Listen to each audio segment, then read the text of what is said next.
Hi, I'm Neil Beck, and I was a registered medical practitioner for 53 years in Perth, Western Australia. First of all, working in hospitals, then for many years a family doctor in the suburbs. And in the early days, we did all sorts of things. We did everything, because there hadn't been a medical school in Perth, and we were short of doctors and specialists. So I helped 800 babies into the world, did a lot of tonsillectomies, appendicectomies, vasectomies, broken bones, cuts, and all sorts of things. But then we got to medical school, we got a lot more doctors, a lot more specialists, and so my work was mainly consultations and home visits and hospital visits. I had 500,000 consultations, hospital and home visits in my 53 years. And I was always very interested in what was most important, and interested in who suffered the most and got the worst treatment. And the people who suffered the most and got the worst treatment were addicts and people with mental health disorders. And I reached the conclusion that the most important things in life, from all the people I looked at and saw who were having good lives and bad lives, were first of all mental health, secondly enough good relationships, thirdly high brain chemistry, endorphins. Endorphins are endogenous morphine type chemicals, and they stop pain and make us feel good, but they also manage our immune system. And a strong immune system was very important, because the immune system fights infections, allergies, inflammation, autoimmune diseases, and cancers. And the fifth most important thing was the habit of smiling. Why is smiling so important? We have about 25 chemicals in our brain that make us feel happy and make us smile. There's over 20 endorphins, and then dopamine, serotonin, oxytocin, and noradrenaline. And what we knew was that when those happy chemistry chemicals were high, we felt good and we smiled or even laughed. But what we didn't know and now know is that when you smile or laugh, that causes your brain to produce even more happy chemicals. So it's very good to have the habit of smiling as often as you can. And the sixth most important thing is no addictions. Addictions are terrible. Addictions are terrible. And of course, if you have good mental health, you have good relationships, and you smile a lot, you're not going to have addictions. But sadly, many people are unhappy, and unhappiness leads to addictions. How did I reach that conclusion? Well, in the late 1990s, we had a terrible epidemic of heroin addiction in Perth, and people were dying like flies from heroin addiction. So I felt I needed to understand heroin, and I started to work 10 hours a week in an addiction clinic. And I wanted to know what caused addiction, because in health, and the people with addiction looked unhealthy to me. In health, if you can find and fix the cause, it's much easier to solve the problem or help the problem, and people are much less likely to relapse. And if you don't find the cause and don't fix the cause, it's much harder to help people, And even if they get better, they're likely to relapse if the cause is still there. Because nothing happens without the causes. And mental health disorders and addictions all have causes, and a great weakness in the treatment of people with those problems is that nobody seemed to be looking for causes. I went to all the addiction clinics in Perth and Sydney and couldn't find a single addiction worker who could tell me what caused addiction or thought that that was important and they should know what caused addiction. Well, I thought I should know. And one day, when I was working in the clinic I worked 10 hours a week in, I saw 15 heroin addicts, and 5 of them had ADD, ADHD. And I reached the conclusion that it was the ADD, ADHD that caused them to become addicts. There was confusion, and a lot of people thought that addiction caused mental health disorders. Well, addiction doesn't make your mental health disorders better, it makes them worse, and it may give you extra new ones, but basically it's mental health disorders that lead to addictions. These people, heroin addicts with ADD, ADHD, had started off as troubled children, troubled little children who, a lot of them were hyperactive, they were impulsive, and they weren't good at focusing or concentrating. And when they got to school, they had difficulty learning. They were often problem children in the class. They copped a lot of flack. They were sometimes bullied, and they were unhappy, very unhappy. And they often left school early with a poor education, and then had poor jobs or were unemployed. And if they didn't get diagnosed and treated properly, they often became addicts.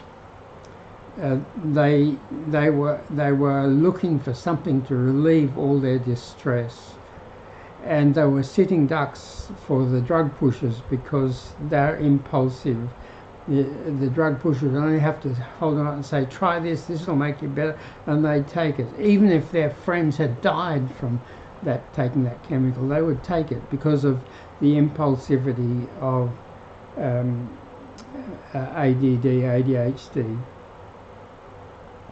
So then I started to look very carefully at all the new addiction patients I saw, and I found that 19 out of 20, 95% of them had mental health distresses which were pretty severe enough to cause them to take stuff that they probably knew was dangerous to get relief. So what were those mental health disorders?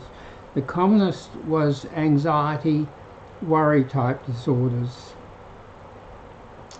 General anxiety, social anxiety, panic attacks, obsessive compulsive disorder, and all sorts of phobias. Worry, anxiety disorders. And then there was insomnia. A lot of them were very poor sleepers, and they took alcohol or drugs to help them sleep and became addicts.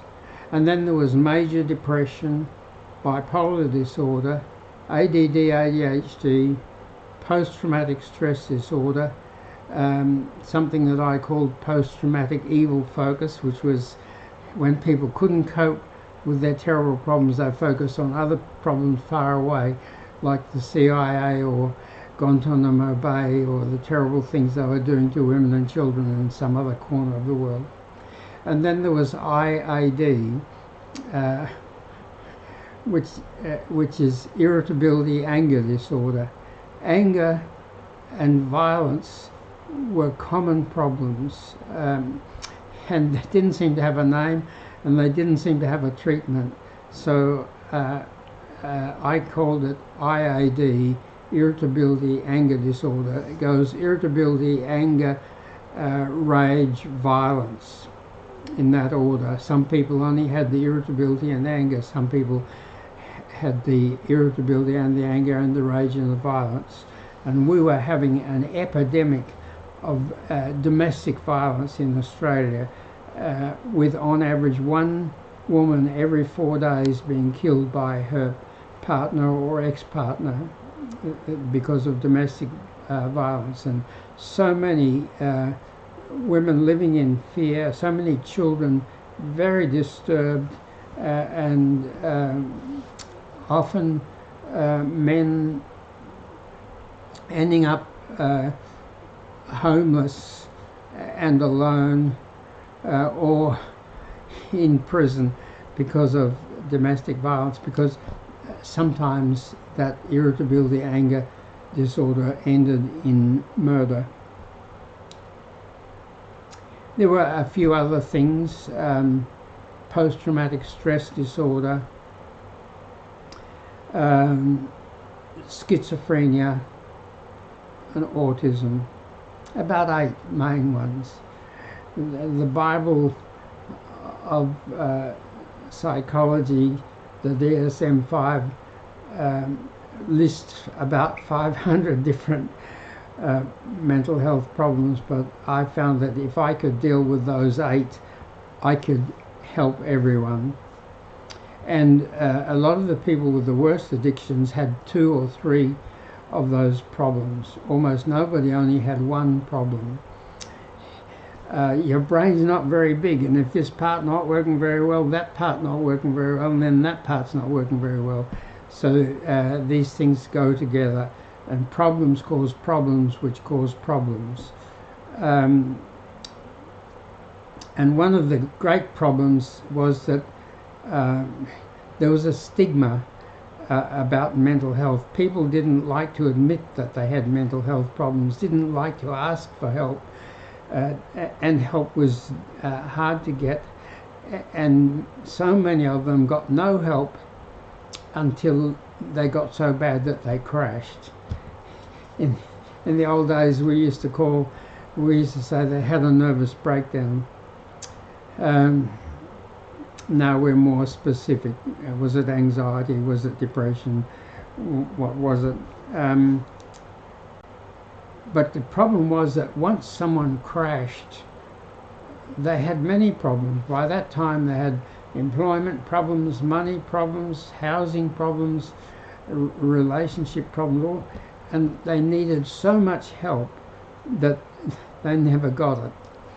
There just weren't enough mental health workers to do all the work that needed to be done. So a lot of people were not getting any help, and those people who were getting help usually had to wait quite a long time because of waiting lists before they got help, and they usually didn't get enough help, and they went on miserable, unwell, and often on long-term medication. So that was the problem, and because I've talked about this before, I'll just talk about it very quickly. But the problem was that there was never going to be enough mental health workers to do all the mental health work that was needed. And I realized that that was because mental health workers only had 2 tools, and they both had big weaknesses. The tools were medicines and talk therapy. Medicines had the terrible problem that the people that make medicines wanted people to take as much medicine as possible for as long as possible. So they made as many medicines as possible addictive. All the medicines for worry, anxiety, and sleep disorders were addictive. And the 3 main medicines for ADD were addictive. That's dexamphetamine, Ritalin, and Adderall. So people would get stuck on these tablets, on these medicines for years because they were addictive. And secondly, the medicines were too slow. When you swallow a tablet or a capsule, it takes half an hour to an hour to go right down in your gut and get into your bloodstream and start to help you. Half an hour to an hour to start to help you, and 1 to 2 hours before it's helping you well. And that's just too slow when you've got a mental health issue or you're craving for an addictive substance. You want medicine that works straight away. Oh, so you handle that by taking the medicine 3 times a day. You take the slow medicine 3 times a day in case you need it. You can't take it just when you need it. And when you take it 3 times a day regularly, it doesn't seem to work as well. So that was the problem with medicines: addictiveness and too slow. What was the problem with talk therapy? The problem with talk therapy was too slow and too costly. When you first saw a person with significant mental health issues, you needed an hour to go into it all with them: how it started, what caused it, and what was keeping it going, making it worse, what the nature of the condition was, and how to fix it. It took an hour. And then you had to see them once a week, preferably, some more often, for half an hour or 3/4 of an hour, to keep on going over the things with talk therapy. Too slow and too expensive. All therapists had to have at least a 4-year Bachelor of Psychology, and a lot of psychologists had a 7-year PhD in psychology, and every psychiatrist had to have done a 6-year general medical degree, and then have a couple of years, at least a couple of years of general medicine, and then 3, 4 or 5 years of postgraduate psychiatric training, study training and practice. So therapists were all very intelligent people who'd had long training courses, and they needed to be paid well. They deserved to be paid well, and they needed to be paid well, because if we didn't pay them well, we'd even less of them, would be even shorter of them. So what was the solution to that? Well, eventually I decided that there were 3 things we had to do. First of all, we had to have a complete package of tools that enabled mental health workers and addiction workers to work much more quickly. Everything we do today, not everything, but nearly everything we do with tools. If there isn't a good tool for doing something quickly and well, then someone makes a tool so that you can do it quickly and well. So over the years, over a 27-year period, I developed 7 tools: videos, websites, the Mental Fix-It app, live streaming, which we're doing now, powder medicines which work very quickly. Drop powder medicine on your tongue and suck it, don't swallow it, and it starts to work in 5 minutes. And in 10 to 15 minutes it's working strongly. And that's fast enough to help people far more than tablets or capsules. So powder medicines, pocket powder medicine dispensers, so you can carry your medicine in your pocket, and as soon as you feel you need, at the very beginning of you feeling you need it, you whiz it out and drop powder on your tongue and suck it, don't swallow it, and it starts to work in 5 minutes. And it's even better than that, because if the powder medicine tastes very nice, soon you get taste conditioning, and then the medicine starts to work as soon as you taste it. And it's even better than that, because it's very easy to mix 2, 3 or 4 powder medicines together, and when you take your powder, you're taking 2, 3 or 4 medicines that stop 1, 2 or 3 mental health distresses and stop whatever the addiction craving is. And stopping or reducing everything at once is so much more powerful and more helpful. And the 7th tool was a heartbeat meditation aid. Meditation is a very valuable thing for anyone with mental health disorders or addiction, really for everyone who ever has stress in their life. It just gives you a break from your stress and your tension. What you do is you focus on something, and while you're focusing on that, it allows you to forget all your stresses and problems. But what they tell you to focus on is either a word or your breathing, and those things are not very mind-grabbing. So a lot of people who've got a lot of tension, a lot of anxiety and worry just can't learn to meditate. So a few years ago I got a cheap stethoscope. What I thought was listening to your own heart, which sounds quite loud, is a much more mind-grabbing thing that much more easily helps you to have a rest from your worries.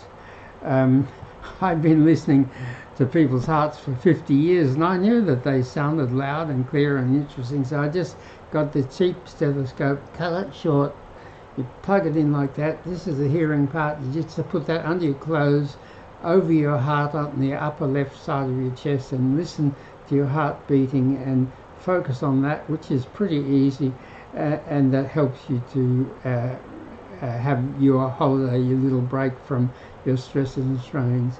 And you can learn, you can develop the meditation habit pretty well in a couple of months, and then you can switch to focusing on your breathing, because in the end the best thing to focus on is your breathing. Breathing is intimately involved with your emotions and your feelings, and just notice, just before you go to sleep, you'll notice your breathing gets very steady, and steady breathing is very good for us. So when you've reasonably well established a meditation habit with heartbeat meditation aid, then switch to focusing on your breathing. When I want to go to sleep, I just say in, out, sleep. In, out, sleep. I don't actually say it, that's what I think. In, out, sleep. In, out, sleep. In, out, sleep. And do that steadily, and you'll go to sleep. But I want to tell you about something new that I'm working on, because I've got 3 other tools in addition to my 7 that are coming. This tool I call helpful thoughts.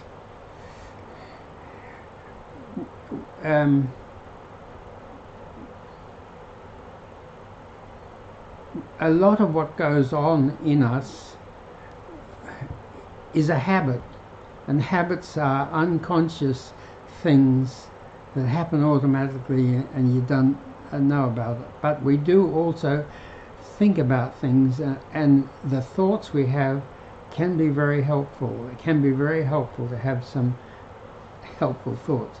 So I'm going to create a new tool called Helpful Thoughts, and I hope that you'll contribute your helpful thoughts, and you'll vote on the helpful thoughts that we put up, and we'll find out which are the most helpful. But here are some. It's so helpful to be happy and to smile. That boosts your endorphins chemistry and the immune system, which fight infections, allergies, inflammation, autoimmune diseases and cancers. When you are happy, your endorphins, chemistry, and immune system are strong, and they fight all kinds of sicknesses. Another thought is, when you smile or laugh, your brain produces more happy chemistry, and the people around you often get happier, and your relationships are better. Another thought, the two most important things in life are good mental health and enough good relationships. A lengthier thing than that is the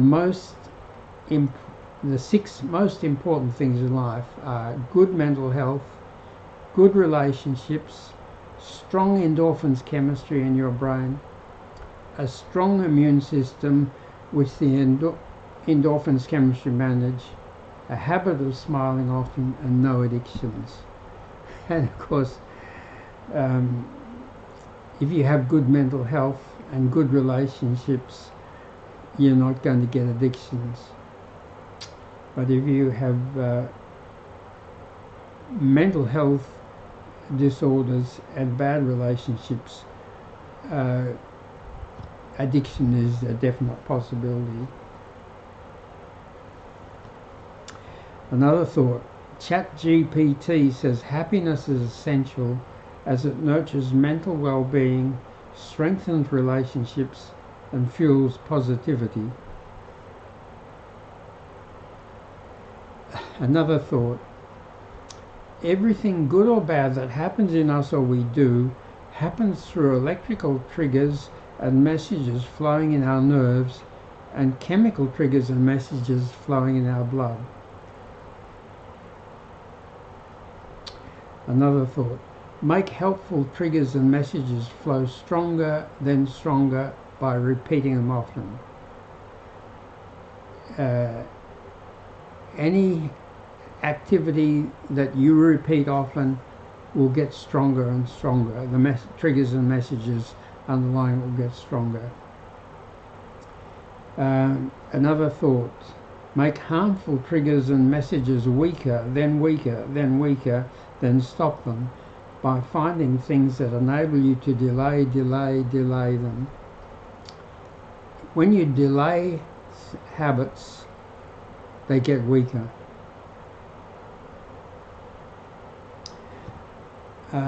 Habits are feelings, thoughts, or actions you had or did so often that their electricity or chemistry triggers became strong, almost automatic and unconscious, then hard to stop.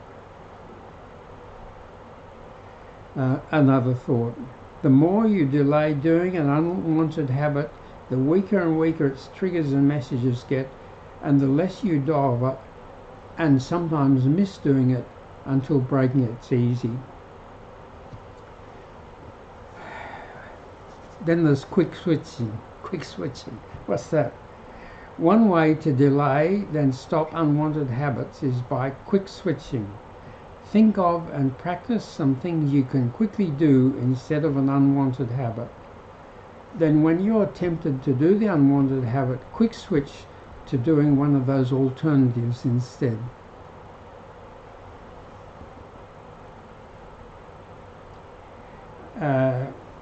Another thought, strengthen or weaken habits by always carrying a pocket powder dispenser of favourite tasting fruit powder or powder medicine. So my 8th tool, which is coming very soon, is a bigger pocket dispenser that gives a 1 ml dose of powder. The medicine dispensers only give a fifth or 0.2 of a ml of powder, but these ones give 1 ml or 1 1/4 ml, and we don't have medicine in them. We have fruit powder in them. We have your favourite fruit powder in them, and if you've got them in your pocket, whenever you feel like a nice taste, just whiz it out, drop it on your tongue, and have a lovely taste. And it'll cost you cents instead of dollars, which chocolate or confectionery or cakes or biscuits cost. and that's particularly helpful if you need to lose weight, because in my 53 years as a doctor, I saw two things developing worldwide. One was there was more and more mental health problems and more addictions. The second was there was more and more obesity, diabetes, and blocked arteries. They cause heart attacks and strokes and black toes and things like that. The reason for the increasing epidemic of diabetes and obesity and blocked arteries was that in the last 100 years we humans burn less and less calories. One of my grandfathers was a blacksmith and the other was a farmer. The blacksmith started work at 6:30 every morning, 6 days a week, and he did heavy work all day, shoeing horses, making metal things, making them red hot in the forge, and then bending them or doing whatever he had to do, or drilling them. And he never had a motor vehicle, and he needed 3,000 to 4,000 calories a day. And my grandfather, the farmer, also needed 3,000 or 4,000 calories a day, because he did heavy physical work 6 days a week from dawn till dusk.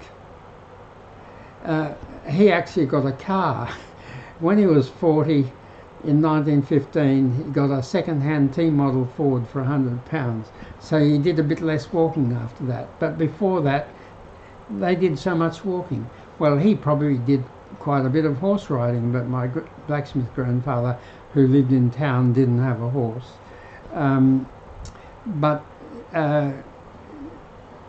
Now I need 1,500 or 2,000 calories a day, and 14 of my 16 children and grandchildren only need 1,500 or 2,000 calories a day, not 3,000 or 4,000 calories. But food is now so plentiful, and sugar became a gold mine for food and drink manufacturers. 300 or 400 years ago, sugar was rare. It was people loved the sweet taste, but only the rich could afford it. But then they started to mass produce it by crushing sugar cane and sugar beet, and sugar became more and more plentiful. And now it's so cheap in the supermarket, you can see a big bag of sugar for not very much. And so the food and drink manufacturers, it was a gold mine because it was cheap, people loved the taste. It's very addictive, as addictive as cocaine. If you don't believe that, do a ChatGPT search. And it's easy to handle, easy to store, easy to transport. So wonderful. Put it in everything. It's cheap and people will want it and they'll get addicted to it. So that's why we got the epidemic of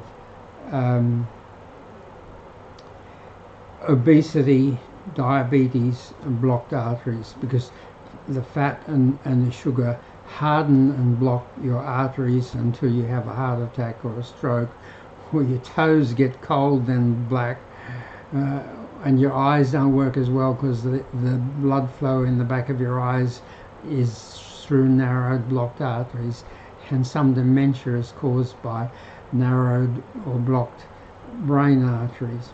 So very serious. But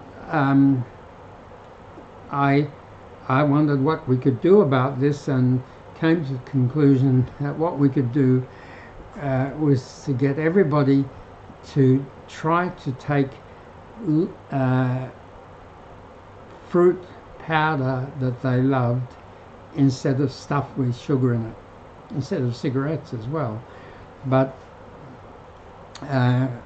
fruit powder is getting more and more popular everywhere. People are using it to make desserts and to make drinks, thick shakes and drinks. And so it's becoming available and people love it. So I've got 5,000 of these being made in Ningbo in China, and they've got these initial trial ones, which have got a few little faults that we're fixing. Have got vanilla whey protein powder in them, and you just tap them like, or you have them in your pocket, you tap it on there, rub it on your tongue, have a lovely taste, and just postpone or forget having that chocolate or confectionery or biscuit or whatever. I don't know if it'll work, but for new things to work, they're more likely to work if you piggyback them on an existing strong human habit. And from the day we're born to the day we die, we put stuff in our mouth, or stuff gets put in our mouth, and we love stuff that's tasty.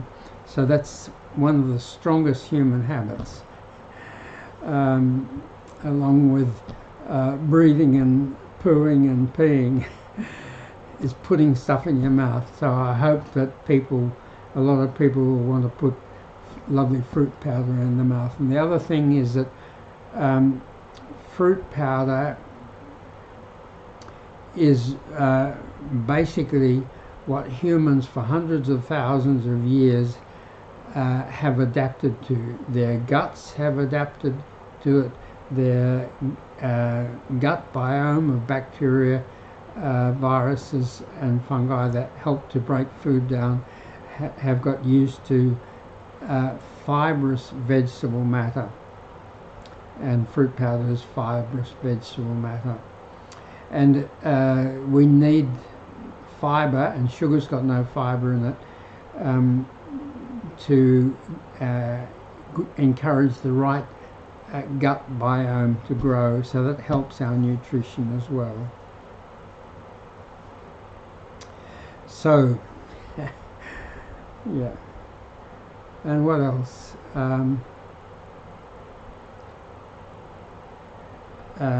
So we got the 7 tools. The videos used to be long, but people stopped looking at long ones, so I had to make 1-minute ones. And 1-minute ones, you can only deal with one thing, and there's lots of things in mental health addiction. So I've now got about 100 1-minute videos, which you can find listed on our websites. My original website was mentalhealthvideos.com, and it was long and detailed. People wanted a shorter one, so now I've got a shorter one as well. Still got the long one, but the shorter one is just called smilefixit.com. smilefixit.com. And on smilefixit.com, on one page you can see everything listed that you might need, and you just tap on the link to whichever you want, and that includes a list of all the videos. And the next tool was the Mental Fixit app. We started, I just got so busy that I had to try to save time, and videos was one way of saving time. Instead of having to explain this up over and over and over to people, they could just watch the videos, and that was better. They could watch it whenever they wanted to, when it suited them, when it was of interest to them, and they could watch it as many times as they wanted, and it saved me time so I could see more people. But then we developed a checklist with 20 questions in it. so that when a new patient came, one of my assistants would do the checklist with them, and when I saw them, I'd have the results of the checklist, and in 5 minutes I could find out as much about them as it took 25 or 35 minutes to find without the checklist. But eventually apps took over from checklists, and making an app's a lot of work and it costs a lot of money. But eventually 18 months ago we started to make the Mental Fix It app. Bit of a strange name, but there are so many mental health apps that most names had been taken, but I'm pretty happy with Mental Fix It because that's what I want to do.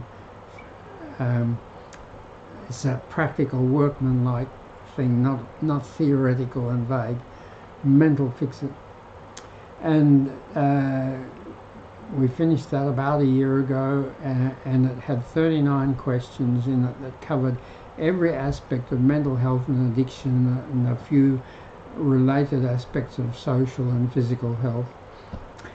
And that sounds like it'd take a long time to do, but each question had 3 possible answers, and all you had to do was read the question and tap which one of those 3 answers you thought was nearest right for you. So you could go tap, tap, tap pretty quick, and you could do the 39 questions in 10 minutes, and I thought that was okay, a lot better than an hour of talk therapy.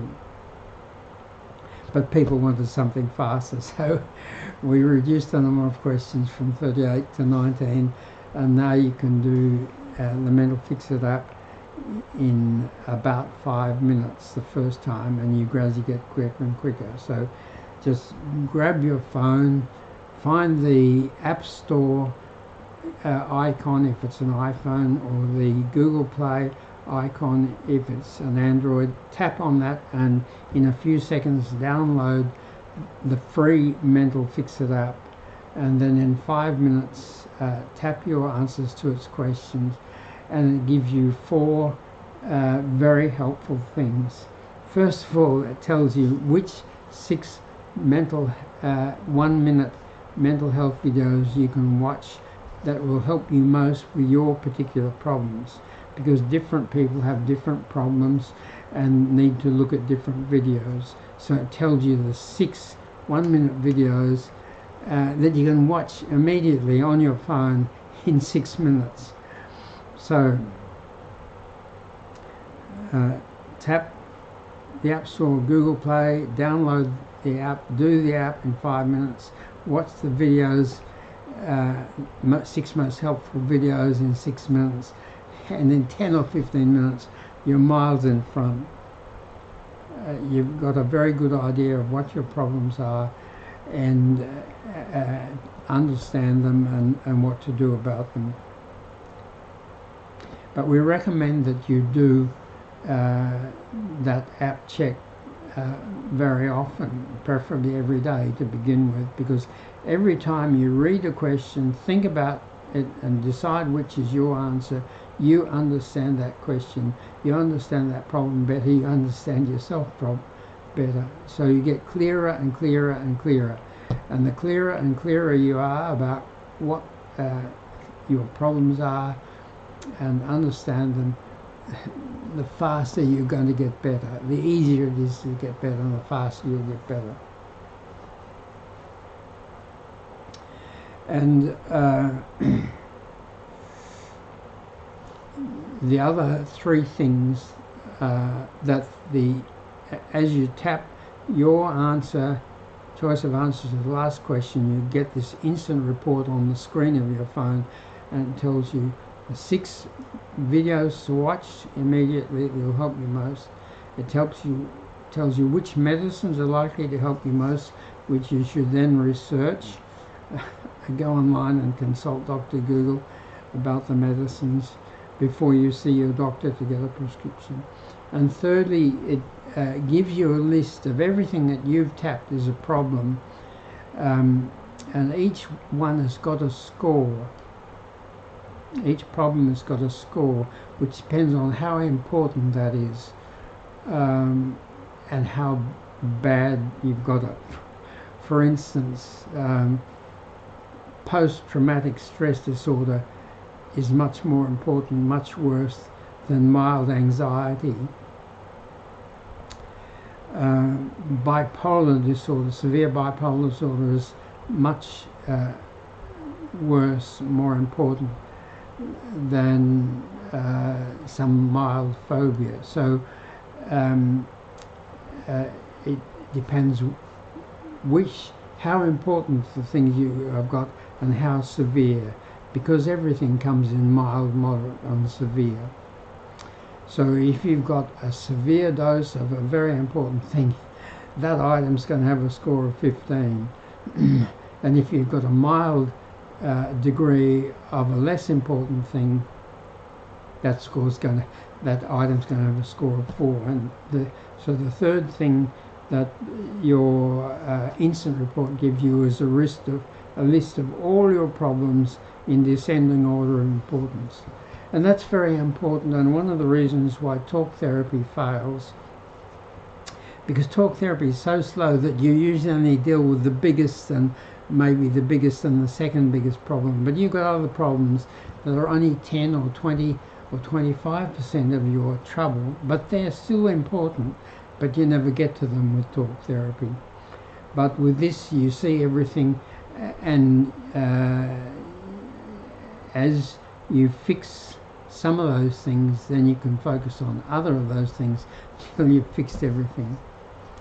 And the fourth thing, which is very important because it gives you fast feedback, is a total score graph.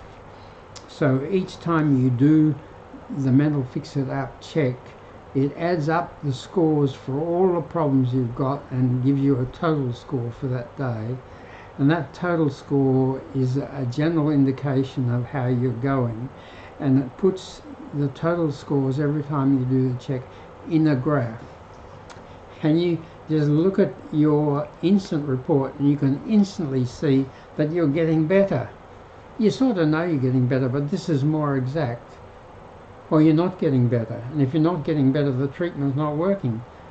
So you've got to rethink your treatment. You and your doctor got to rethink your treatment. So that instant feedback as to whether you're getting better or not is very helpful in terms of helping you make decisions about treatments.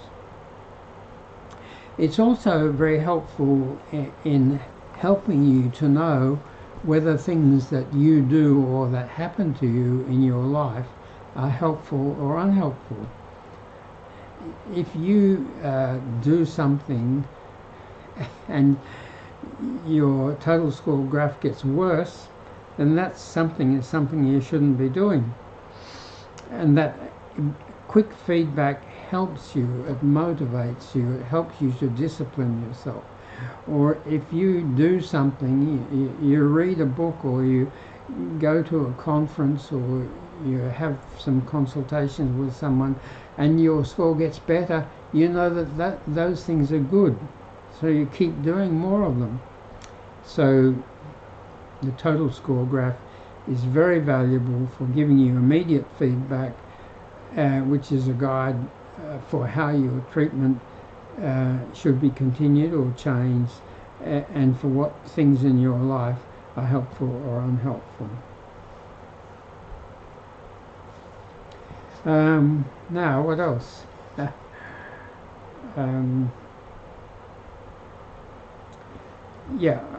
Okay.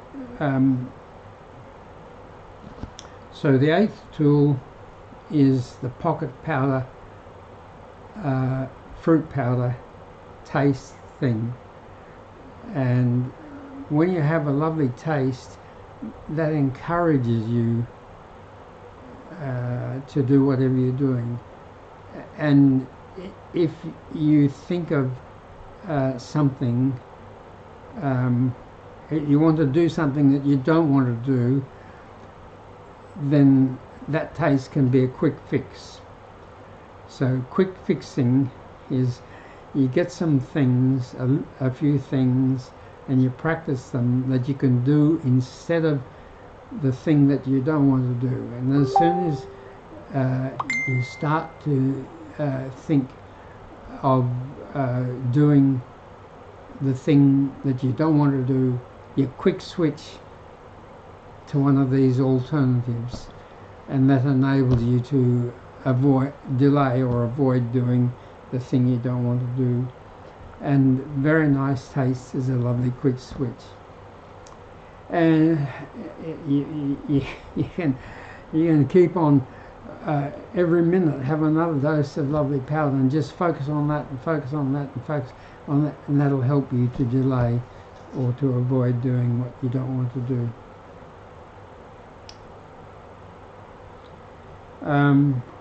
And the other tool is Phone Treasure.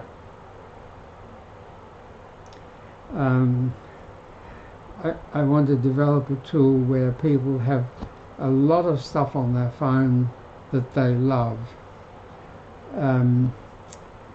and that make them smile and happy, that they can take just for the pure hell of it, or they can take as a quick switch. Let me find some thoughts.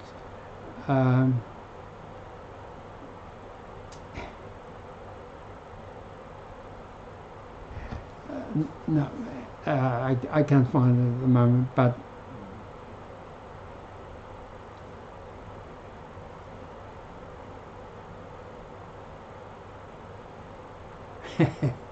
no, my mind has gone a blank. I'm so old that my memory's bad, and I can't think of names, or can't think of can't think of names sometimes, and I sometimes have a mental blank. But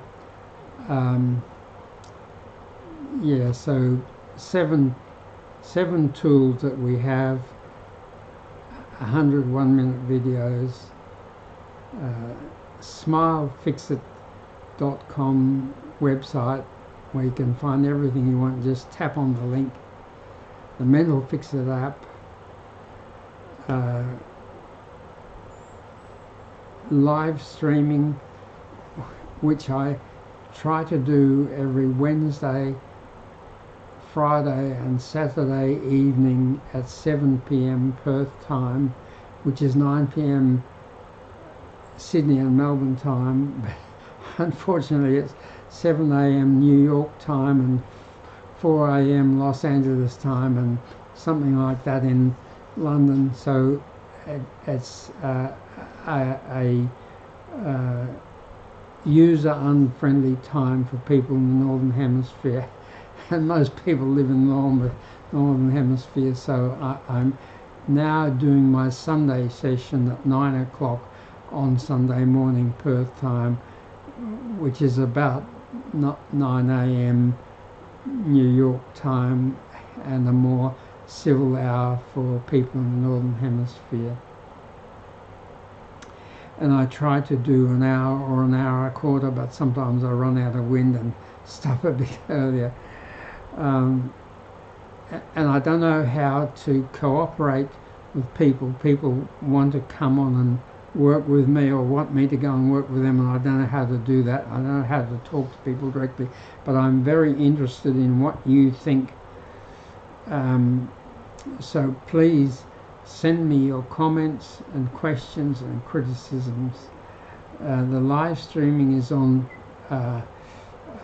TikTok, which is very easy, but also on YouTube Shorts, Facebook, Instagram and X. So send me your message by whatever platform you use, and or by our email address for this, which is healthestuff@gmail.com, healthestuff@gmail.com, and you can find that at smilefixit.com. So please send me your comments, questions and criticisms, how we could do things better, things that we don't do that we should do. And after I do each live streaming session, and the next morning again, I go through all the new followers all the likes and all the comments, and try to respond to every question, comment and criticism. But because of my age, I'm sometimes miss things, and I apologise for that. My tech help is in Miami at the moment. Usually he's very close here and he helps me with any problems, but on the 1st of December he went off to the US, and he's been in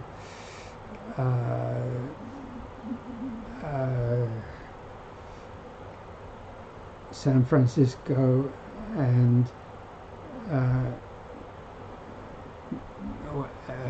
he did a course in New York, and he'll be back in a month. And when he comes back in a month, we're going to make our Mental Fix It app a 2-minute app. A 2-minute app. My goal is for people to be able to go from 0 to a lot of help in 10 minutes. Just get your phone, tap the App Store or Google Play icon and download the Mental Fix It app in a few seconds. In 2 minutes, answer a dozen questions, more if you like, and then tap the report button, get your instant report, and watch the 6 videos that will help you most with your particular problems, and see the medicines that are most likely to help you. That's the goal. Because mental health really is the most important thing in anybody's life. If you've got mental health, good mental health, you can get everything else. If you've got bad mental health, you've got big mental health problems, you're going to have a lot of trouble, and you may end up an addict and a criminal in prison or hospital or a cemetery. Well, I think that's probably enough for today. So what's today? Today is Wednesday. So be back again on Friday at the same time. Thank you very much. Bye.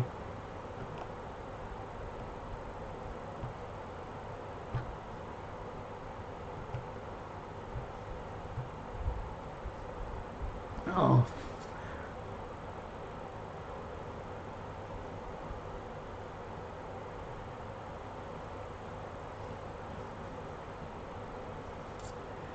Hi.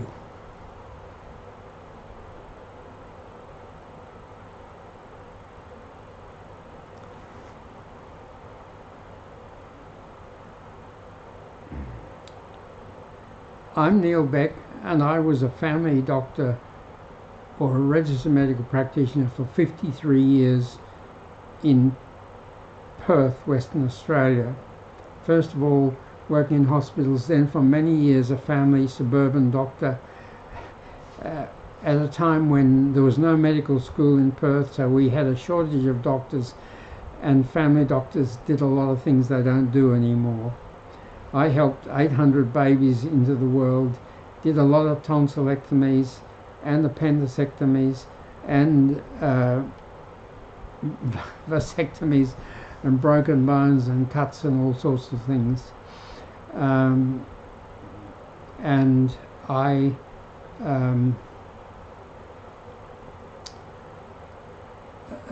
and then we got a medical school, we got a lot more doctors, a lot more specialists, so my work was mainly consultations and hospital and home visits, because I still treated some people in hospital. And I had 500,000 consultations, home and hospital visits in 53 years. Saw almost everything. And I was always interested in what was most important. What caused people most suffering and put their lives in danger, and what caused that, and who got good treatment and who didn't get good treatment. And the people with the worst problems who got the worst treatment were definitely addicts. Addicts had a really terrible time. And in the late 1990s, we developed a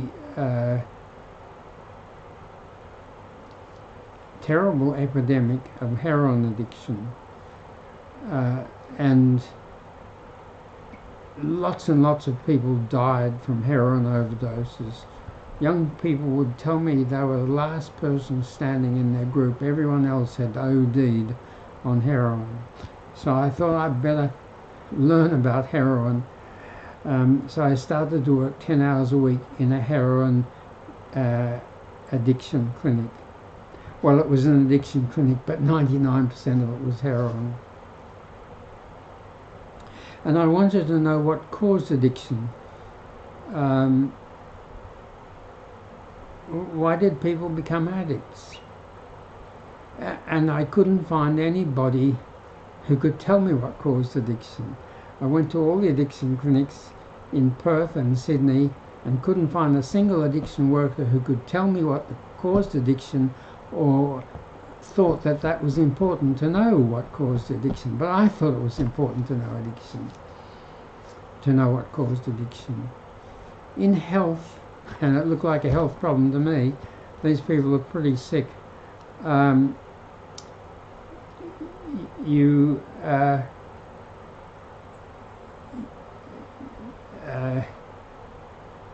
If you find the cause and treat the cause,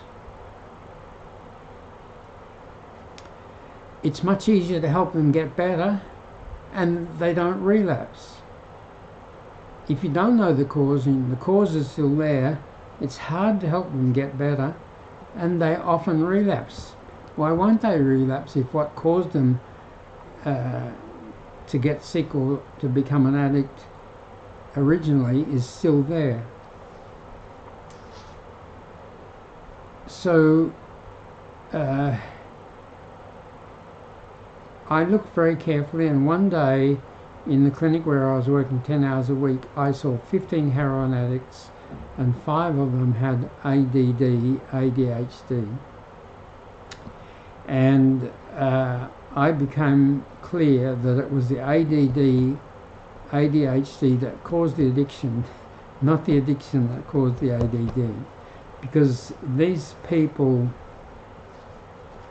when I went into their early childhood and their family and their home and their parents and their siblings and their neighbourhood and then their school, I found that they were worried. Many of them were hyperactive, impulsive.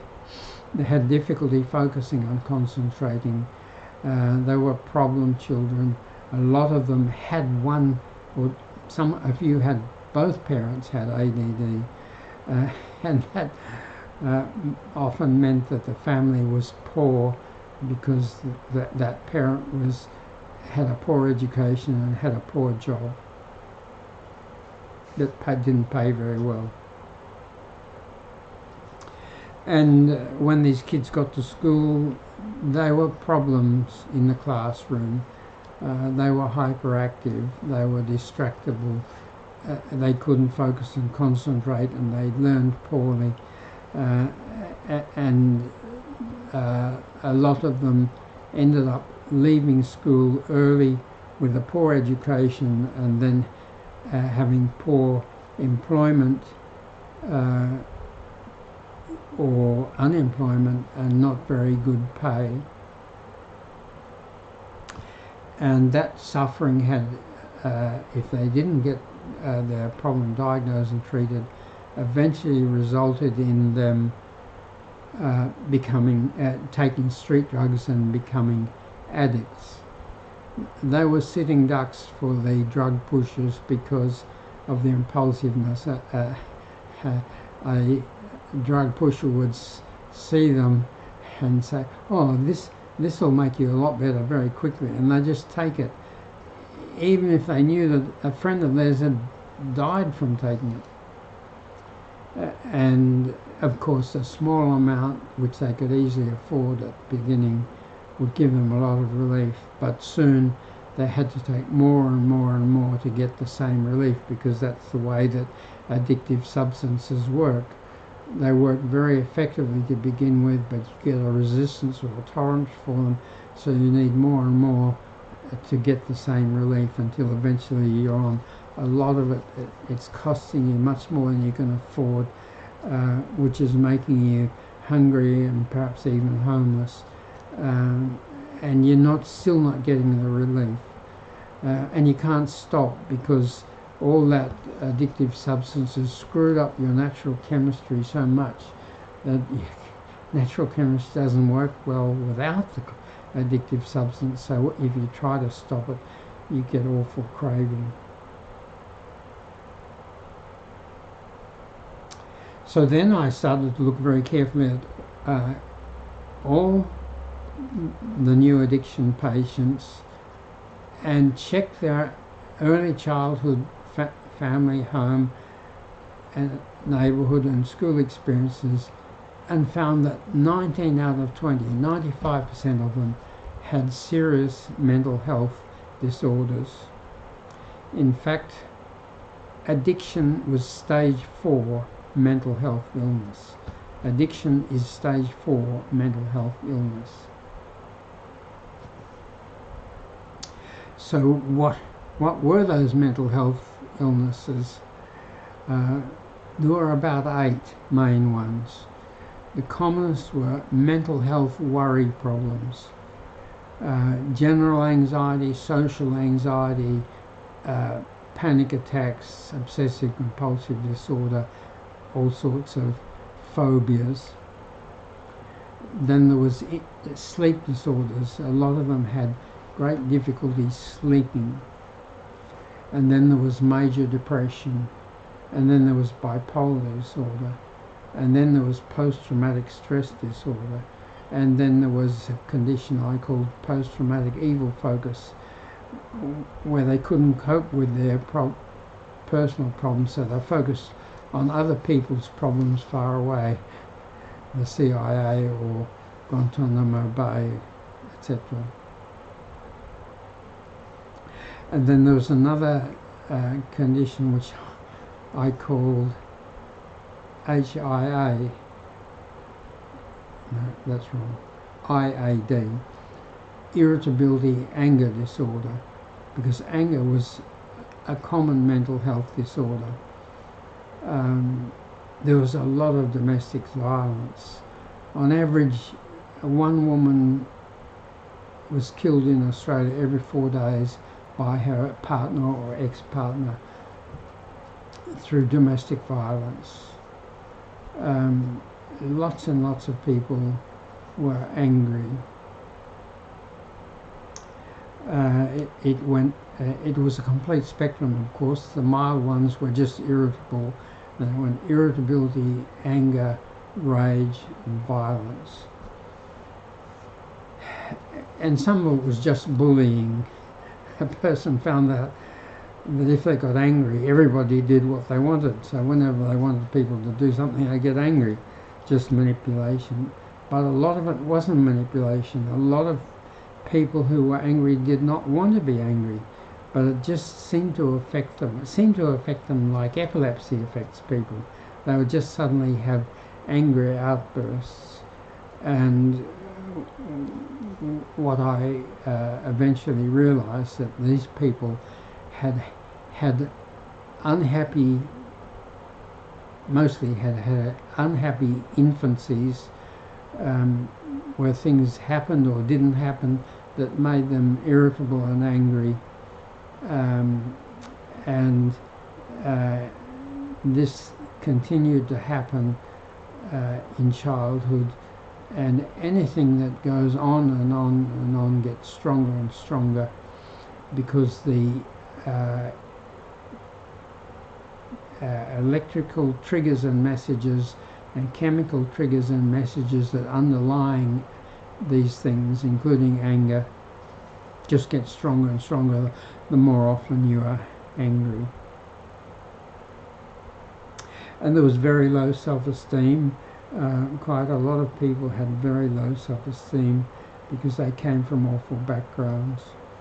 And then there was schizophrenia. Some people had schizophrenia, hallucinations, delusions, and some people had autism.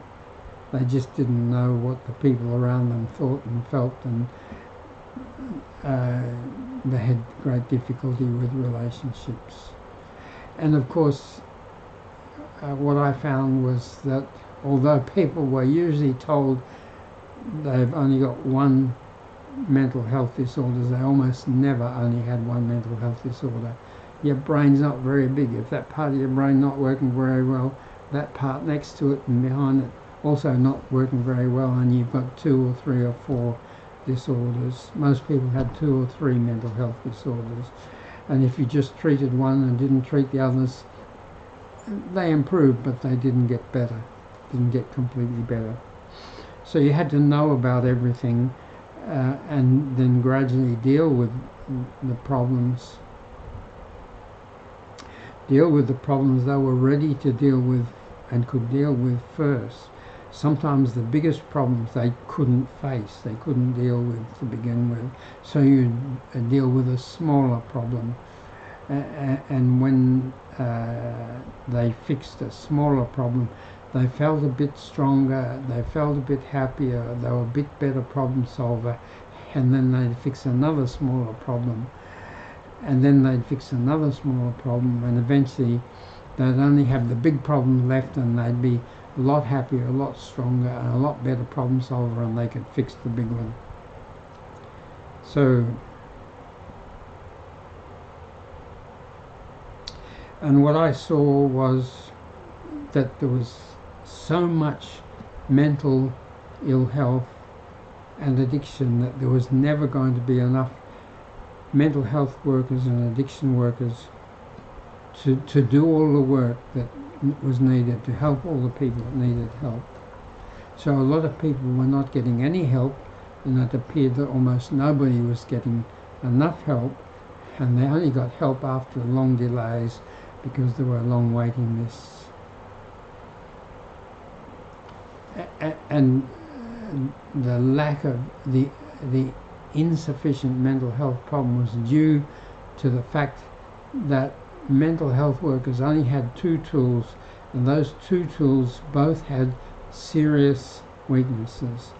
The first tool was medicine, and people with mental health problems who get the right medicine in the right amount at the right times, which is not addictive, it can be very, very helpful. But the people who make medicines want them to stay on as many medicines as possible for as long as possible, and if possible never stop taking medicine. So they make as many medicines as possible addictive. So all the worry, anxiety and sleep medicines were addictive. And the 3 main ADD, ADHD medicines were addictive. That's dexamphetamine, Ritalin and Adderall. So all those things addictive, so people stayed on them for long periods of time. And medicines were too slow. Any medicine where you take a tablet or a capsule takes half an hour to an hour to go right down your gut, start to get into your bloodstream, get back up to your brain where it works, and 1 to 2 hours to start working strongly. And that's just too slow. With mental health problems, you want to be able to stop them as soon as they start, before they get strong. They all start weak, and some get strong fast and get strong more slowly, but if you can grab them and slow them down or stop them as soon as they start, that's far better than taking half to an hour to start and 1 to 2 hours to get strong. So I made powder medicines. I found that if I ground up the medicine, the tablets or the capsules, and told people to put the powder on their tongue and suck it, don't swallow it, it started to work in 5 minutes. Your tongue is pink or red because the blood vessels are so close to the surface, and if you sprinkle thousands of tiny grains of medicine on your tongue and suck it and don't swallow it, it gets into your bloodstream and back up to your brain in 5 minutes and works very quickly, which is far better. And it's even better than that, because if the medicine tastes good and we put flavouring in it, you soon develop what's called taste conditioning. Then as soon as you taste the medicine, you start to get better.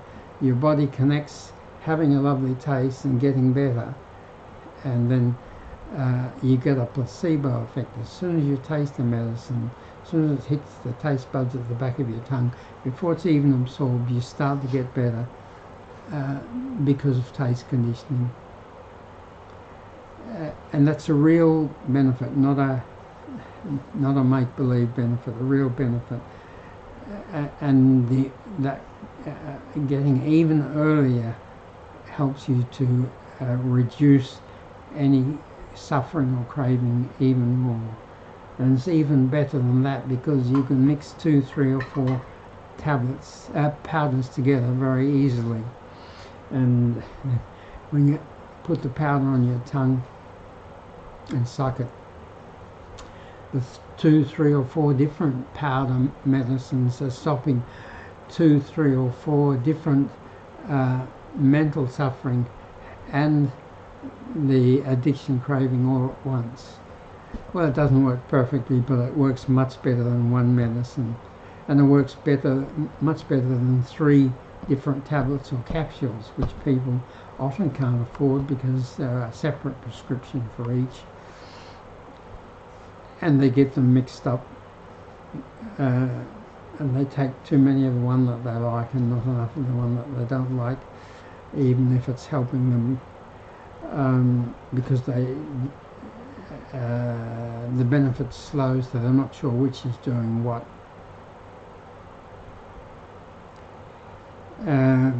And with powder you can get exactly the dose that you need, and that's very important, because if you don't get enough of a medicine, it doesn't work very well, and if you get too much of a medicine, you get side effects. And how much medicine you need can be quite different to how much medicine this person and that person and that person need, because it depends on your weight. Are you 45 kilos or 145 kilos or 85 or 95 kilos? However much you weigh, that governs to a large extent how much is your best dose of medicine. And it depends how quickly you absorb it. And some people absorb medicines quicker than others. And it depends how quickly you burn the medicine. Some people have a rapid chemistry metabolism, they burn the medicine quicker. And some people, their liver starts to excrete the medicine, or their kidneys start to excrete the medicine through the urine quicker than others.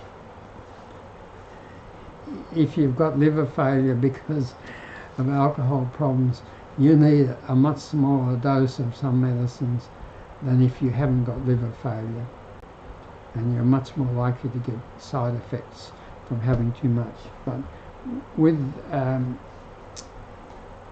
the powder medicine, I developed pocket powder medicine dispensers, so you can carry the powder around in your pocket. You can whiz it out anytime, anywhere, even driving the car. Drop some on your tongue, suck it, and it starts working.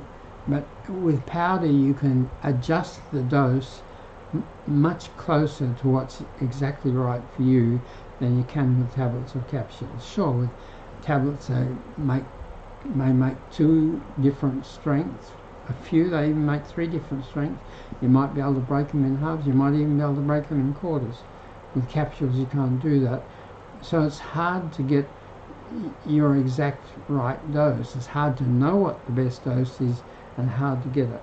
But with powder the first dispenser we give you is very weak, and with that very weak strength, you take 2, 3, 4, or 5, however many doses.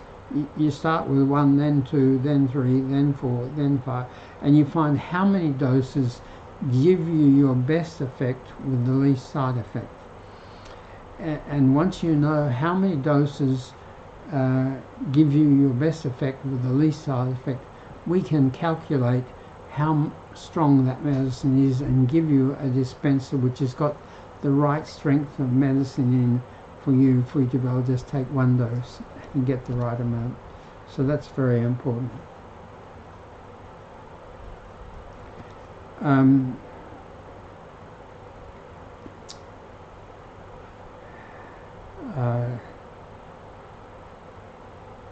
So the problem was that there was never going to be enough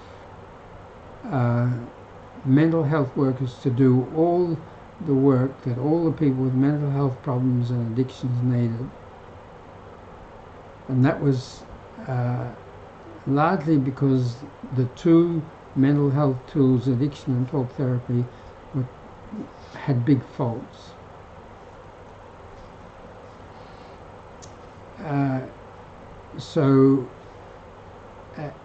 And it was also because people didn't know what to do to help themselves, and they didn't have any tools to help themselves, so they were dependent on the experts. And because people didn't get treated till they crashed, there were 2 reasons for that. One was there was a stigma about having mental health problems. You didn't like to tell people that you had mental health problems. You pretended you didn't have mental health problems. But everyone's got mental health problems. Everyone. There are no perfect mothers, no perfect fathers, no perfect homes, no perfect neighbourhoods. So every kid suffers to some extent and has some degree of mental health disorder. But people didn't like to admit that, and there were long waiting lists, so they didn't get treatment till they were so bad that they had to get treatment or they crashed. In the old days we said they had a nervous breakdown and they suddenly got paralysed and couldn't do anything because of their mental health issues. And by that time they took a lot of work. It takes 10 or 20 times more work to help someone who's crashed with multiple problems deeply ingrained to an advanced degree, because they put it off and problems cause more problems because it got worse and worse and worse, than if they had had their problems diagnosed and treated as soon as they started. So the conclusion I came to was that the most important things in life are good mental health, good relationships, that there was never going to be enough people to help everyone who needed help, so we had to give mental health workers better tools, a complete package of better tools, better, faster, simpler, easier tools that people could use themselves, tools people could use themselves so they could do self-help, because most of them could help themselves a bit. Some could almost do everything, all the self-help they needed. Some could do half. And if the more self-help people did, the more the healthcare professionals could cope with the rest. And the tools and the healthcare had to start as early as possible, when things were simpler and easier and hadn't caused more and more problems and got worse and worse. So I, over 27 years, developed 7 tools: videos, websites, the Mental Fix-It app, live streaming, powder medicines, pocket powder medicine dispensers, and heartbeat meditation aids. The original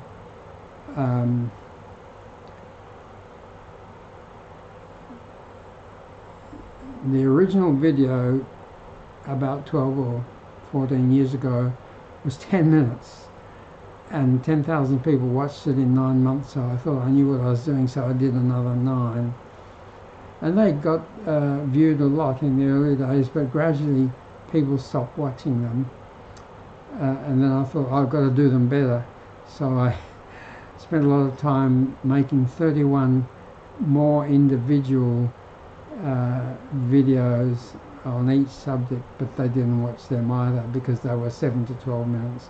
And then I discovered that what people needed, what people wanted, what people would watch was 1-minute videos, TikTok type videos. But TikTok type videos, you can only deal with one matter, one subject in 1 minute. And there are a lot of subjects in mental health and addiction, so I had to have a lot of videos. So I made 50 and that wasn't enough, then 70 and that wasn't enough, so now I think I've got about 100, and I've got a few more coming, a few more planned, but haven't had time to do them yet. And my original website, which listed all the videos, was mentalhealthvideos@z.com, and that was quite long and detailed, and then people wanted a shorter, more compact website. So now I've also still got the mentalhealthvideos@z.com website still there for people who are happy with longer things, but we've now got the smilefixit.com website, which is just one page, and you can see everything on it, and you can just tap the links to the things you want more details about. And the fourth thing was live streaming, because a lot of people like to watch live streaming, and I do live streaming 4 times a week, Wednesday, Friday, Saturday at 7 p.m. Perth time, which is 9 p.m. Sydney and Melbourne time, but unfortunately it's 7 a.m. New York time and 4 a.m. Los Angeles time, and a very user-unfriendly time in the Northern Hemisphere where most people live. So now I do the Sunday session on Sunday morning at 9 a.m., which is a much better time in the Northern Hemisphere. And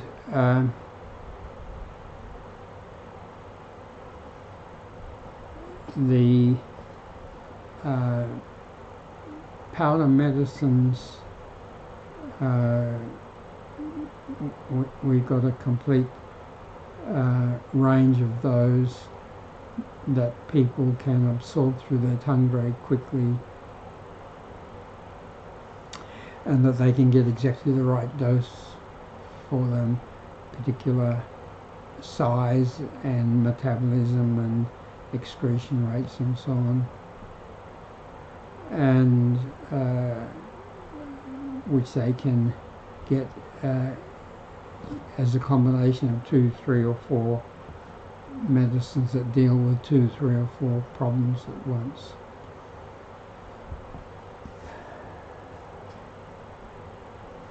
And the heartbeat meditation aid.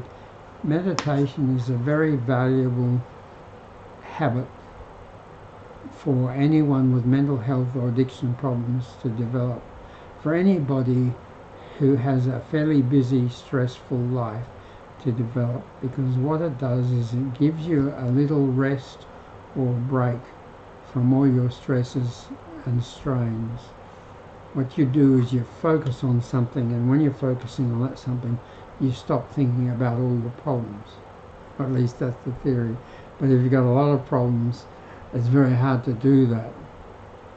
And focusing, they tell you to focus on a word or focus on your breathing.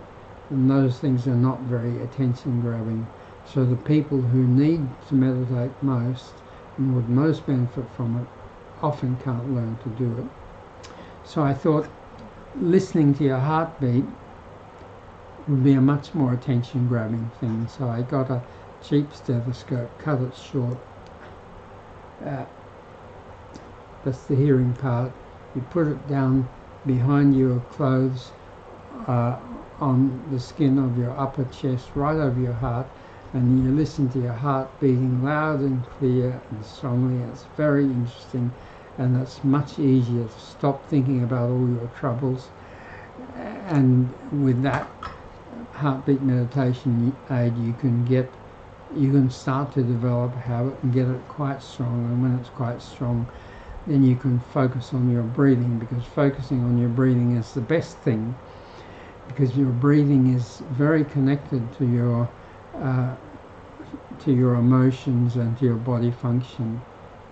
And breathing steadily is very valuable, and you've got it with you wherever you go. You might forget your heartbeat meditation aid. I wore mine around my neck for months when I first started.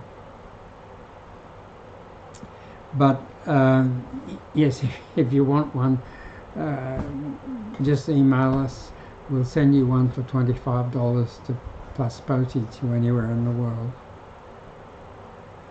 The next tool which I'm developing, the 8th tool, which should be available quite widely throughout the world in March. It's a bigger powder medicine dispenser.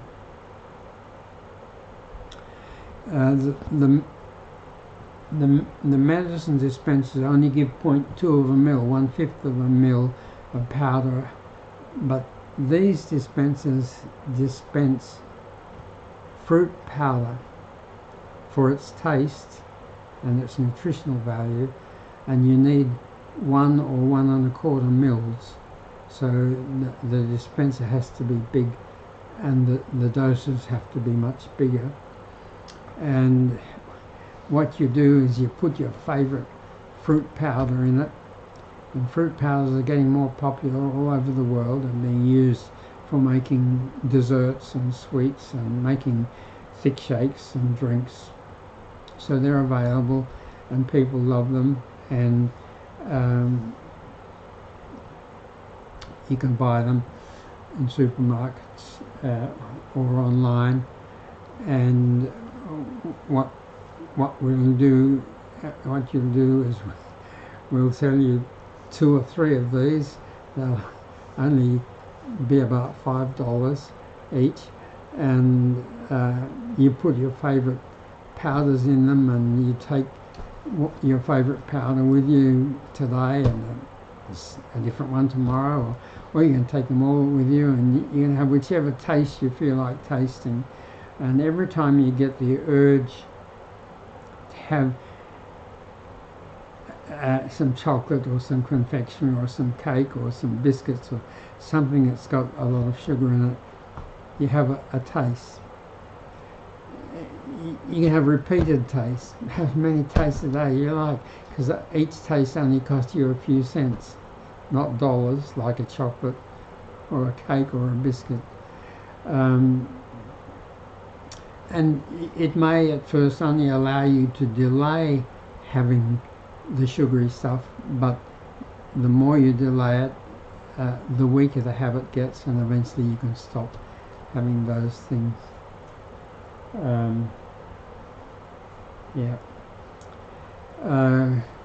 So these preliminary ones, the first little trial run had a few little difficulties which we're ironing out, and they've got. I tried various powders up and out, and the nicest powder was vanilla whey protein powder. Vanilla whey protein powder. So I've now sent some of those to Weight Watchers in New York and LA and Chicago and London and New Zealand, and we'll be sending some to the local Weight Watchers, but eventually we want to sell them through greengrocers. So when you're doing your weekly grocery shopping, you can buy the powder you want, and you can buy dispensers if you want, and that'll be the cheapest, most convenient way to get them. How we going to and the reason why I did that is, in my 53 years as a doctor, there were two health problems that grew bigger and bigger and more serious until they became global problems. Between them, they cause almost half the premature deaths in the wealthier countries. And for everyone that they kill, they cause ruin the health of lots and lots of people. Those two problems were mental health problems with addiction as stage 4, and diabetes, obesity and blocked artery problems, which give you heart attacks and strokes and poor sight and dementia and black toes that need to be amputated. So the problem was that over the years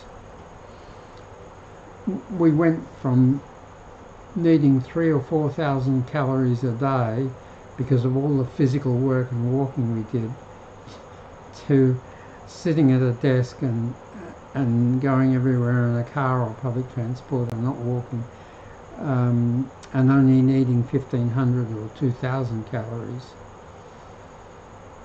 So we were getting too many calories. One of my grandfathers was a blacksmith. He started work at 6:30 every morning, summer and winter, 6 days a week, and worked all day hard, shoeing horses, hammering, bending, twisting metal things, and he needed 3,000 to 4,000 calories a day. And he walked everywhere. He never had a car, and he lived in town, so he didn't have a horse. In the end, he had a bike, but they weren't very common in the early days. And my farming grandfather, he worked 6 days a week, heavy physical work. But when he was 40, he got a car. In 1915, he was 40, and I got a second-hand T-model Ford for £100, and did less walking then. He'd probably done some horse riding, because on the farm they had horses, and the horse riding, of course, gave some exercise. But now 14 out of my 16 children and grandchildren only need 1,500 to 2,000 calories a day. But the problem is that over the last 300 years, we've got more and more food and more sugar, and sugar became a gold mine for food and drink manufacturers. 300 or 400 years ago, sugar was rare. People loved its taste, but only the rich people could afford it. But it was so popular that they started to mass produce it. They started to crush sugar cane, and they started to crush sugar beet, and sugar got more and more plentiful and got cheaper and cheaper, till now you can look in the supermarket and see a big bag of sugar for a very low price. And the food manufacturers and drink manufacturers loved putting it in their food and drinks because it was cheap, people loved it, so they bought more of it, and it's addictive. Sugar is as addictive as cocaine. If you don't believe that, which I didn't, till I checked ChatGPT, and you'll find that sugar is very addictive. So they put it in every food and drink they can, as much as they can, because it costs them less than other components. People love it taste, so they sell more, and it's addictive, so they sell more. So as our need for calories went down, the number of calories in front of us whenever we walked into a shop or anywhere went up. And the result was that in the more well-off countries, there was more and more diabetes and more obesity and more blocked artery diseases. And as I said, they now cause nearly half the premature deaths. And for every person they kill, they ruin the health of a lot of people. So I hope you'll soon be able to get a fruit powder pocket dispenser through Weight Watchers and then through your local grocery.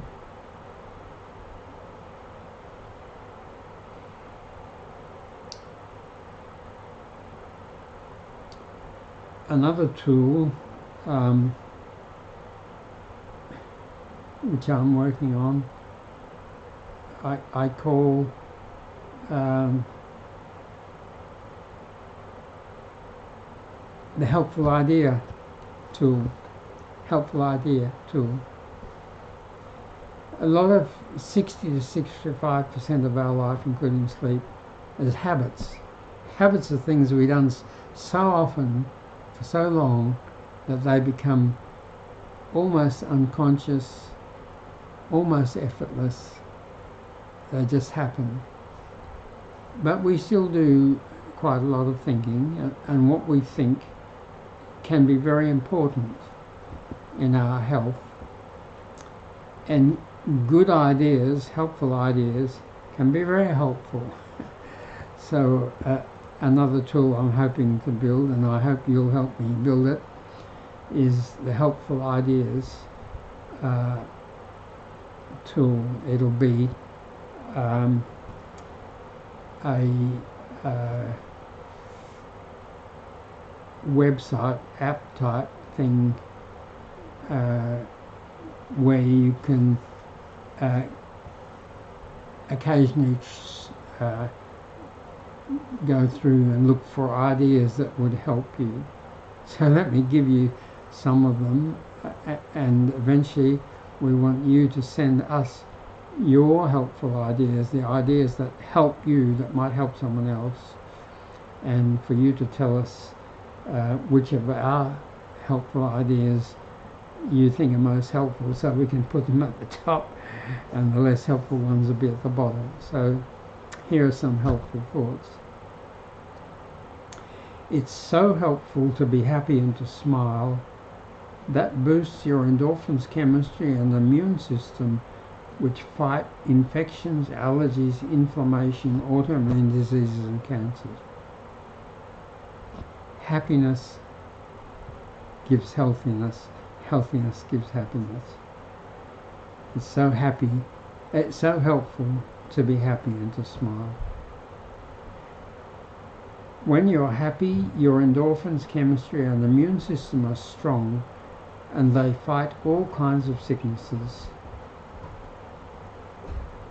Yeah, we produce over 20 endorphins in our brain. Endorphins are endogenous morphines. Yes, morphine type chemicals that kill pain and reduce distress, and also manage your immune system, which fights diseases. So a helpful thought is, when you're happy, your endorphins, chemistry and immune system are strong and they fight all kinds of sicknesses. Another one is, when you smile or laugh, your brain produces more happy chemistry and the people around you often get happier and your relationships get better. So when you smile or laugh, your brain produces more happy chemistry, and that's a good thing. That's a helpful thing. Another thought, the two most important things in life are good mental health and enough good relationships. That's what 53 years as a doctor taught me.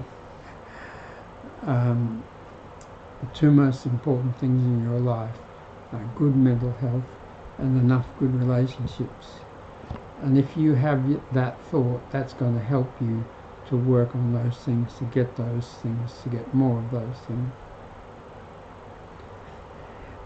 A longer list of the most important things in life are, the most important things in life are good mental health, good relationships, strong endorphins chemistry, a strong immune system, a habit of smiling, and no addictions.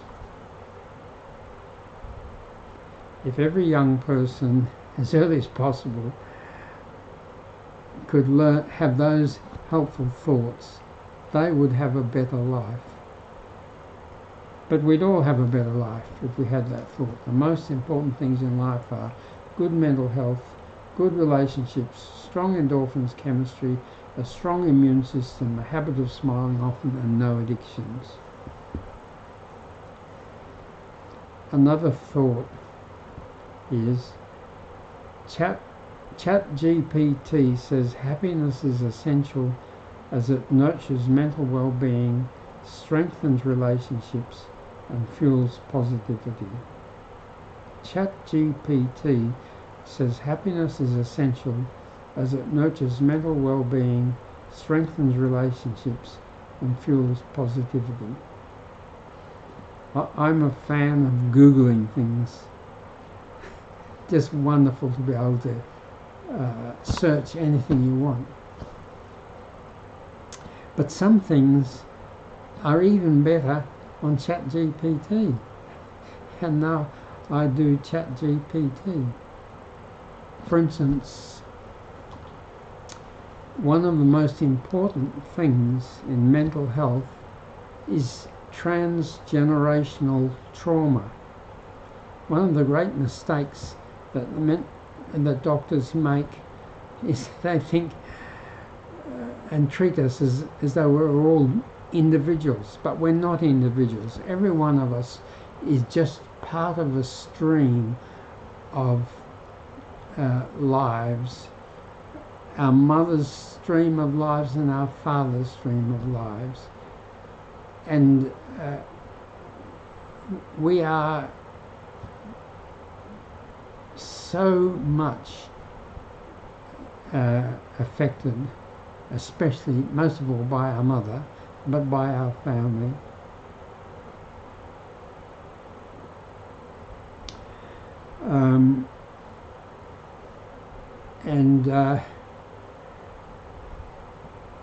There were some bad things that ran in my family, and eventually I did a ChatGPT search and found that a lot of it originated in a great-grandmother.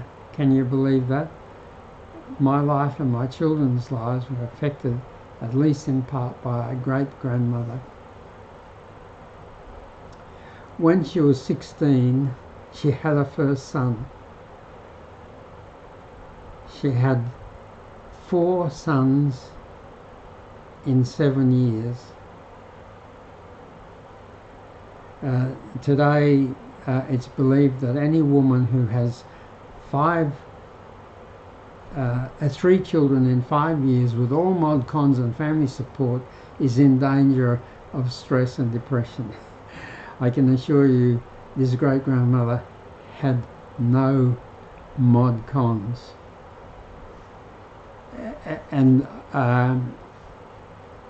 the sad thing is that when she was 20, I'm not sure it was 22 or 24, she had my grandmother by a man who she wasn't married to. And then she had another daughter who died by the man she wasn't married to. And then she got married when she was to another man when she was 30 and had 3 more children and died of cancer when she was 42, when the last 3 children were still young. It's probable that my battle axe grandmother had to look after these younger siblings, contend with her 4 older brothers, look after her younger siblings, including the sister who died, and then look after her mother who died when she was 42 from cancer. And that transgeneration trauma was more severe than most people have, but we all have some transgenerational trauma, and the sooner we find that out, the better we'll be. And the best way to find that out is with a mental fix-it app, and the best way to understand it and start to get better is with the 6 one-minute videos that will help you most, which the mental fix-it app will tell you which ones they are, and you can tap them and immediately watch them on your phone. My goal is for a troubled person to, in 10 minutes, be able to go from being completely confused to having a very good idea what their problems are, an understanding of them, and a good start on fixing them by, in a few seconds, tapping their iPhone's App Store icon or their Android phone's Google Play item and downloading the free Mental Fix-It app in 2 minutes, because we're going to make the Mental Fix-It app faster. In 2 minutes, answer the questions. In 6 minutes, watch the videos and be miles in front.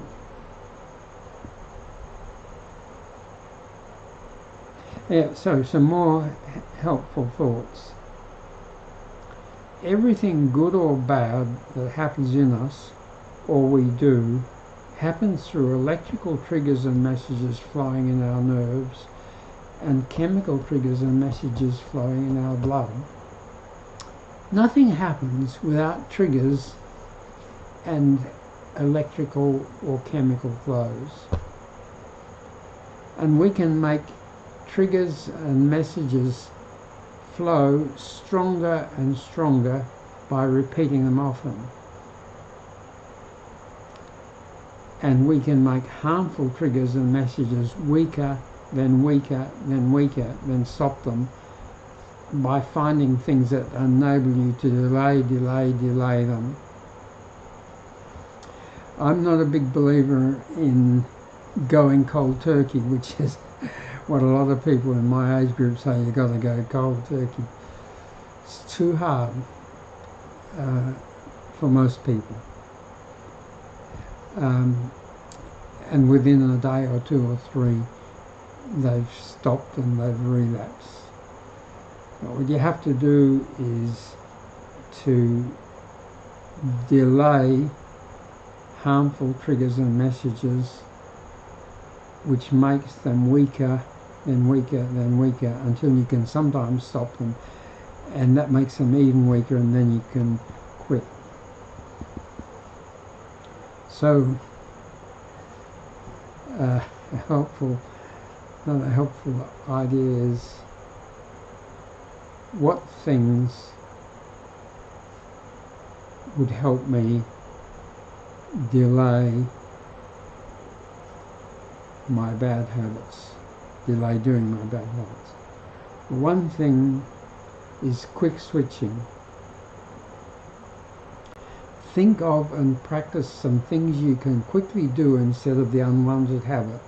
And when you're tempted to do the unwanted habit, quick switch to doing one of those alternatives instead. And another thing is strengthen or weaken habits by always carrying a pocket powder dispenser, medicine powder or fruit powder dispenser, and having doses as needed to help you.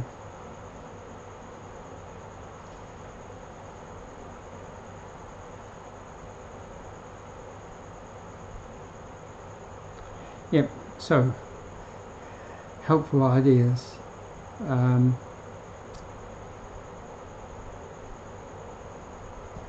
Another tool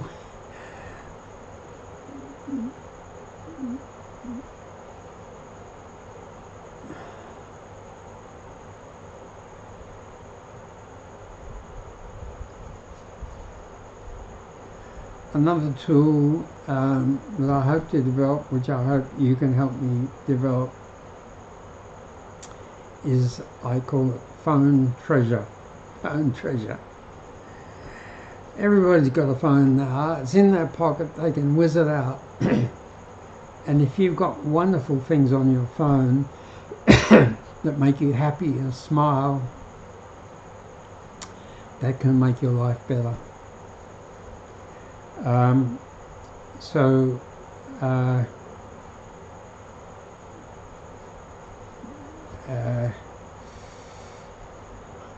What sort of things?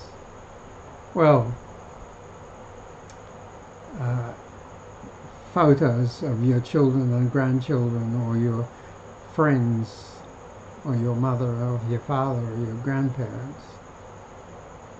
Music you love. Animals you love. Comedians you love. Landscapes you love. Anything and everything that you love on your phone, and anytime, anywhere, you're going to have some lovely fruit powder, and or you can have some phone treasure, because there's no doubt whatever that the more often you are happy, the healthier you'll be, and the healthier you are, the happier you'll be.